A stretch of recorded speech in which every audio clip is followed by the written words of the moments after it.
اپنے گاؤں کی گلیوں میں سے گزرتا، ہر گلی سے قرآن پڑھنے کی آواز اب بھی آتی، لیکن اب ریکارڈنگ آتی.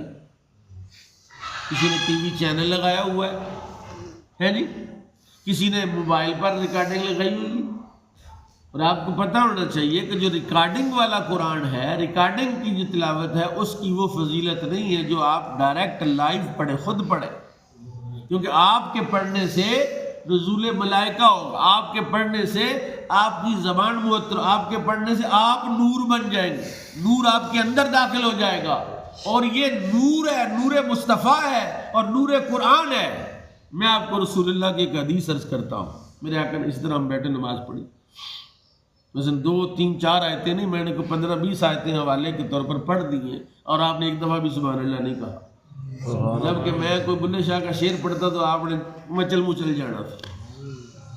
یہ بھی ایک سبب ہے ہمارا کہ ہم قرآن سے ہمارا رشتہ ناتا ہی نہیں ہے. ہم کوئی ایسا خطیب دیکھیں جس خطیب کی خطاب میں ایک خطاب میں 25-30 آیات، 25-30 آیات. مجھے ایک دوست نے فی ظلال القرآن ایک تفسیر دی. آپ یقین کریں کہ اس تفسیر میں میں نے دیکھا کہ ایک آیت کی تفسیر میں جب بیان کرتا ہے 15-20 آیات قرآن کے ساتھ فٹ کر دیتا. پڑھ کے بندہ مچل جاتا ہے، یار دیکھو اس نے تفسیر قرآن بالقرآن کی. لیکن جو قوم لگی ہوئی میاں صاحب نے فرمایا، میاں صاحب کی روح تڑپی، اور وہ کہاں تڑپیں گے قرآن پر. آپ مدینہ چلے جائیں، مکہ چلے جائیں، آپ کو ایک کثیر تعداد، اور پاکستانی نہیں ہوں گے اس میں، وہاں پاکستانی بہت تھوڑے ہوں گے، بالکل نفی نہیں کرتا، بہت تھوڑے پاکستانی ملیں گے کہ جو نماز کے بعد قرآن کا نسخہ لے کے بیٹھ جاتے ہیں پڑھتے ہیں. وہ عربی ہیں، چلو ہمارا اختلاف بھی ان کے ساتھ بڑا شدید کہ وہ قرآن پاک کو نیچے ہی رکھ دیتے ہیں نسخے کو، اور بے شمار بے ادبیاں کرتے ہیں، لیکن وہ قرآن پڑھتے. کیا پڑھتے؟ قرآن پڑھتے. بھائی وٹ نکال دیتے ہیں قرآن پڑھ. ختم قرآن رسول اللہ کے زمانے میں ایک لفظ مستعمل تھا، ختم شریف. کیا لفظ ہے؟ ختم. آپ ختم شریف دلاتے ہیں؟ ہاں جی 11ویں کا ختم دلاتے. ہاں جی جناب کون سا ختم دلاتے؟ ہم نے جناب 10ویں کا ختم ہے، سالانہ ختم شریف ہے. نبی پاک کے زمانے میں کون سا ختم شریف تھا؟ رسول اللہ کے زمانے میں یہ لفظ مستعمل تھا.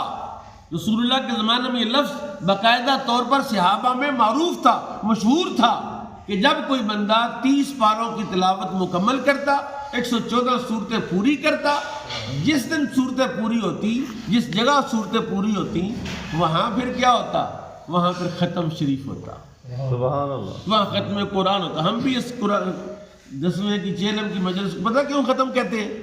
ایک لسٹ ہمارے پاس آتی ہے ختم شریف کے بعد، محفل کے اختتام پر ایک لسٹ آتی ہے، اس میں لکھا ہوتا ہے 20 قرآن پاک، کہیں آتا 60 قرآن پاک، کہیں آتا 70 قرآن پاک. تو غالباً کہ جس مجلس کے لیے 60 70 100 1000 2000 قرآن پاک ختم کیا گیا، ہم نے وہی لفظ جو رسول اللہ کے زمانے میں استعمال ہوا اپنی اس مجلس کے لیے ختم شریف کا لفظ استعمال کیا کہ قرآن ختم کرو.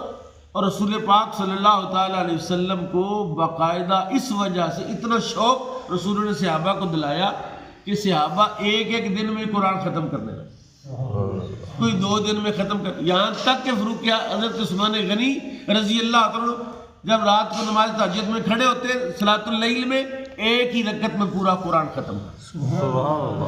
میرے آقا نے فرمایا نہیں، اتنی جلدی قرآن نہ پڑھو، ذرا ٹھہر پڑھو. ورتل القرآن ترتیلا، قرآن ٹھہر کر پڑھو.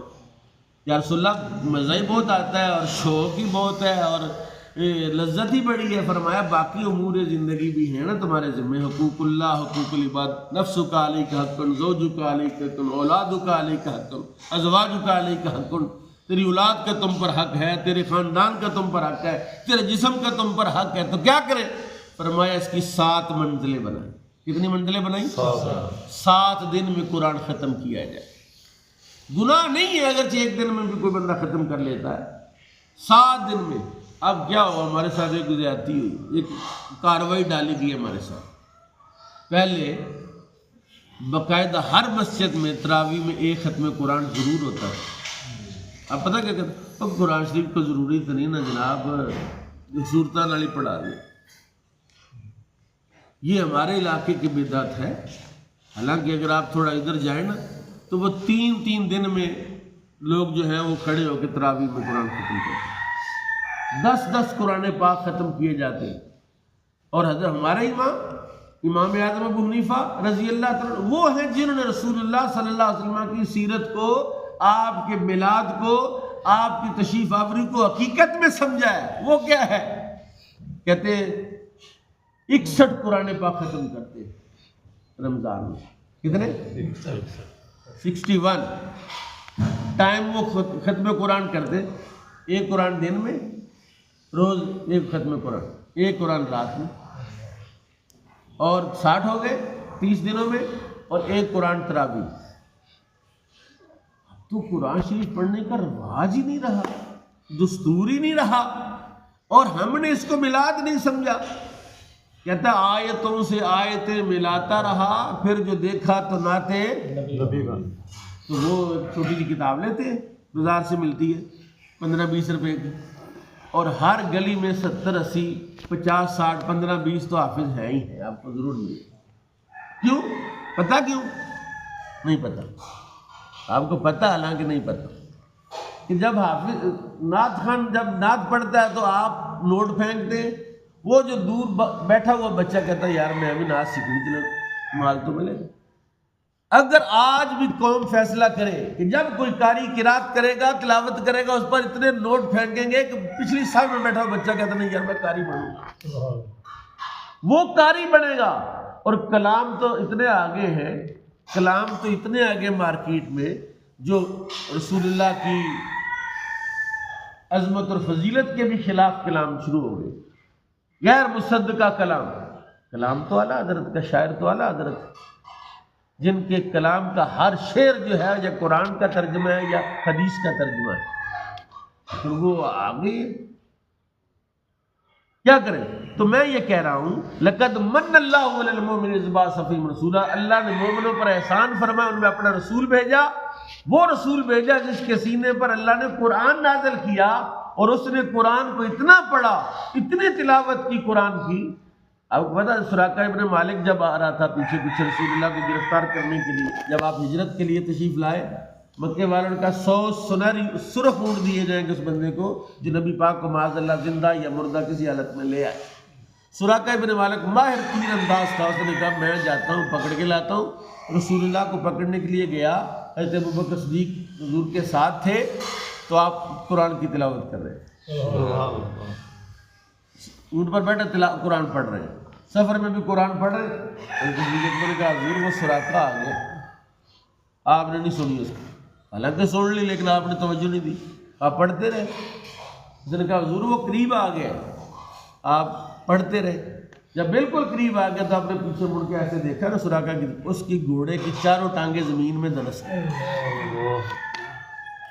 زمین میں دنس گئی. اس نے معافی مانگی، معاف کر دیں، مجھے معاف کر دیں. آپ نے فرمایا جا معاف کیا. گھوڑا باہر نکلا ہے. یہ رسول اللہ کا معجزہ تھا. پھر چلے، پھر اس کا دل بے ایمان ہوگا کہ یار کوئی کسی اور طرف سے جا کے تو پکڑتا ہوں. پھر آیا 3 مرتبہ اس نے کوشش. جب تیسری مرتبہ گھوڑے کی ٹانگیں نہیں، گھوڑے کا باقی جسم بھی زمین میں گیا نا، اب وہ دوڑا کہ معافی دے دو. آپ نے ہمیں معاف کیا. آپ نے فرمایا ویسے تو یہ حرکت کر کیوں رہا ہے؟ حضور غریب آدمی، انہوں نے 100 سرخ اونٹ دینے کا وعدہ کہ میری غربت ختم ہو جائے گی. فرمایا تو غریب ہے، میں تو تیرے ہاتھ میں کیسر و کسرا کے سونے کے کنگن دیکھ رہا ہوں اور تو کہتا میں غریب ہوں. سبحان اللہ. کیسر و کسرا حضور میرے ہاتھ میں؟ فرمایا ہاں. کہا جا پھر معاف. کہتا نہیں اب اس طرح کی معافی نہیں چلے، اب مجھے لکھ کر دے امان. رسول پاک صدیق اکبر کا غلام ساتھ، اس نے وہ امان لکھ دی سراقہ ابن مالک کے لیے، جا تجھے معاف بھی کیا. اس نے کہا کلمہ بھی پڑھائی. قسم کھائی پیچھے رستے میں جو آئے گا نا میں کہوں گا ادھر نہیں ہے، آپ کا دفاع کروں گا. سراقہ ابن مالک بیمار ہوا، مرنے لگا نا، آخری سانس تھے، لوگ کلمے کی تلقین کر رہے تھے جو سنت ہے کہ کوئی بندے کی آخری ٹائم ہو تو کلمہ شہادت پڑھ دوں. اور کہتا ہے نہ پڑھو کلمہ شہادت، میں نہیں مرنا ابھی. اس نے کہا کیوں؟ تیری تو جان اٹکی ہوئی ہے حلق میں. اس نے کہا رسول اللہ نے فرمایا جب تک میرے ہاتھ میں کیسر و کسرا کے کنگن ہوں گے ابھی تک میں نے کنگن نہیں پہنے، میں مر سکتا نہیں